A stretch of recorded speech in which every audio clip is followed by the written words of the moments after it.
Monday, September 14th, 2020, Maneco 64, home of alternative economics and contrarian views. So I wasn't well at all yesterday, so no live stream. I feel a little better today. So today we're going to look at how much silver someone should own. And this is not the way I view it, but it's the way one of my loyal subscribers or viewers looked at. And he did a pretty interesting analysis of world population, of roughly how much silver there is out there, how much silver supply, and he basically concluded that if you're in the top 1%, you should be doing okay. And he gave the amount of ounces you should have if you want to be in the top 1%. Before I go through that, though, I just wanted to talk a little bit about things going out there in the economy. I noticed in the US, the CDC, back in the beginning of September, announced a moratorium on rents, that tenants didn't have to pay their rents until the end of the year. Of course, it's not all tenants. It's tenants that earn up to like 99,000, only 99,000 a year, or a household where two earn 198,000, and that they are exempt from paying rent, and that they will not be evicted. That was the announcement.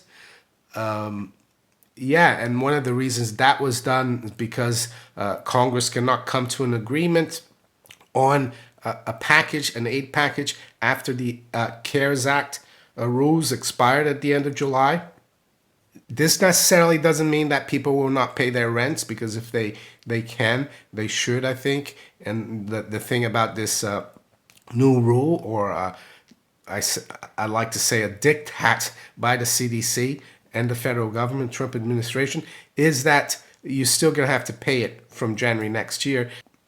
And the landlords can also impose penalties, and they would also accumulate interest, the tenants. So I think that's a pretty significant event. It happened, I think, September 2nd or so. And why is that? Well, it's going to trickle down or trickle up all the way to the banks, because if people stop paying their rents, the landlords will not be able to pay some of their mortgages if they have a mortgage, and then the mortgage originator won't be able to pay the banks, and then you have the mortgage-backed securities maybe default, and then you have the banks also involved in this, Wall Street, get into trouble. So that's something to think about, in my opinion. And the same thing is going on here in the UK. I think it's by the end of September, there's the same kind of scenario happening to commercial real estate. I could be wrong. It could be October. But also the furlough scheme here is ending in September. But of course, we're hearing a lot about a new lockdown. So they could use that as an excuse, of course, for the central banks to print even more money, for the governments to inject even more fiscal stimulus. So to be honest, I think there's a lot of uncertainty out there. Yes, the stock market is doing well this morning. I saw a headline in investing.com that it's because of hopes of a new vaccine, but I don't really quite get that, because I was reading a scientist was saying, and he's an advisor to the UK government, that it takes usually 8 years to develop a vaccine. But this time they seem to think they can do it in less than a year. So I'm not too convinced about that. So before I go into the silver holdings analysis, let's quickly look at where the markets are. It's 8:04 a.m. London. We've got gold at 1947, so it's up about $6. Range has been 1935 to 1952. Silver is at 26.86, up 15 cents. Range has been 26.96 to 26.55. So as I said, the Dow futures is up 309, up over 1%.